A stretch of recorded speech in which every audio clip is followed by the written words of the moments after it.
بسم اللہ الرحمن الرحیم۔ بچوں کی طرف سے قربانی کا کیا حکم ہے؟ یہ لوگوں کے ذہنوں میں سوال آتا ہے اور بہت سے لوگ ماشاءاللہ بڑھ چڑھ کر کے حصہ بھی لیتے ہیں۔ اس تعلق سے دیکھیے، قربانی کے زمانے میں اللہ تبارک و تعالیٰ کو قربانی بہت پسندیدہ ہے، محبوب ہے، لیکن ہر جگہ بیلنس قائم رکھنے کی ضرورت ہے۔ بچوں کے اوپر قربانی واجب نہیں ہے، اگر ان کی طرف سے کی جائے گی تو وہ نفلی قربانی ہوگی۔ اگر بچے بالغ ہو گئے ہیں، ان کا اپنا کاروبار ہے اور صاحب نصاب ہیں تو ان کے ذمے الگ ہے،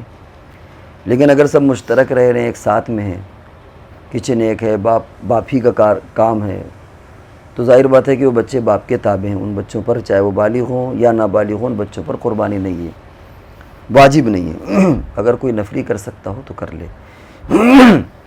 نفلی قربانی کے تعلق سے یہ دیکھنا ضروری ہے کہ کہیں دوسرے تقاضے اس سے زیادہ اہم تو نہیں ہیں۔ چنانچہ مفتی تقی صاحب عثمانی دامت برکاتہم نے اس سلسلے میں اپنی ایک آڈیو جاری کی، جس میں باقاعدہ وضاحت کی ہے مسلمانوں کے جو حالات ہیں ملک کے اعتبار اور باہر، خاص طور سے فلسطین یا خود ملک کے اندر جو صورتحال ہے، اس میں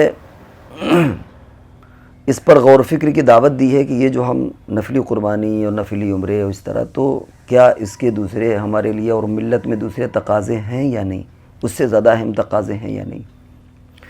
تو اگر دوسرے اس سے زیادہ اہم تقاضے ہوں تو پھر ایسی شکل میں وہ نفل قربانی نہ کرا کر کے ان تقاضوں کو، ان ضروریات کو پورا کرنا چاہیے۔ اسی ضمن میں ایک بات آتی ہے کہ اگر کوئی مقروض ہے، اسے لین دین، اس کا پیسہ باقی ہے یا کسی کو دینا ہے، تو ایسی شکل میں تو اس کے لیے درستی نہیں ہوگا، جائز ہی نہیں ہوگا کہ وہ نفلی قربانی کرے، کیونکہ اس کو کسی کو، وہ کوئی بھی شکل ہو، اسے پیمنٹ ہو، قرض ہو، دستی ہو، کوئی بھی شکل ہے، اگر اسے کسی کا حق باقی ہے تو چونکہ وہ حق ادا کرنا فرض ہے، ضروری ہے، اور یہ قربانی نفل ہے، تو جب فرض اور نفل کا آپس میں ٹکراؤ ہوتا ہے تو ظاہر بات ہے کہ فرض کو ترجیح دی جائے گی۔ تو اس لیے اپنی طرف سے کوئی آدمی کرے، وہ صاحب نصاب ہے، اس پر قربانی واجب ہے، تو اسے کرنا ہی کرنا ہے۔ لیکن اگر وہ اضافی کرنا چاہتا ہے، بہت سے لوگوں کو اس طرح کے سوالات آئے، تو اضافی اگر وہ کرنا چاہتا ہے تو اسے اس پہلو کو دیکھنے کی ضرورت ہے، بیلنس سے باقی رہے۔ شریعت میں دیکھیں، جذبہ برائے جذبہ کوئی چیز نہیں ہوتی، شوق، جذبہ، اندر سے تمنا، یہ شریعت میں ان کی کوئی حیثیت نہیں ہے جب تک کہ وہ اصول اور ضابطے کے ضمن میں نہ ہو۔ تو اصول اور ضابطہ یہی ہے کہ اگر اللہ نے کسی کو دیا ہوا ہے، بہت ہے، تو کوئی حرج نہیں ہے، وہ نفلی قربانی کرائے، بچوں کے نام ہے، بزرگان دین کے نام ہے، ائمہ کے نام ہے، رسول اللہ صلی اللہ علیہ وسلم کے نام ہے۔ لیکن اگر اس کا لین دین ہے تو پھر ایسی شکل میں پریارٹی اسے ادھر دینا چاہیے، کیونکہ جو احادیث میں جو وعیدیں آئی ہیں کسی کا حق دبا لینے پر یا کسی کا حق نہ دینے پر یا ٹال مٹول کرنے پر، وہ بڑی سخت وعیدیں ہیں۔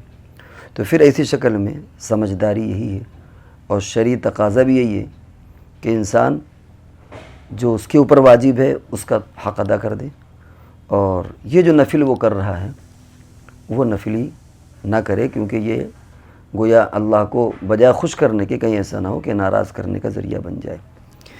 اسی ضمن میں ایک چیز اور آتی ہے کہ بعض لوگ قربانی کراتے ہیں لیکن خود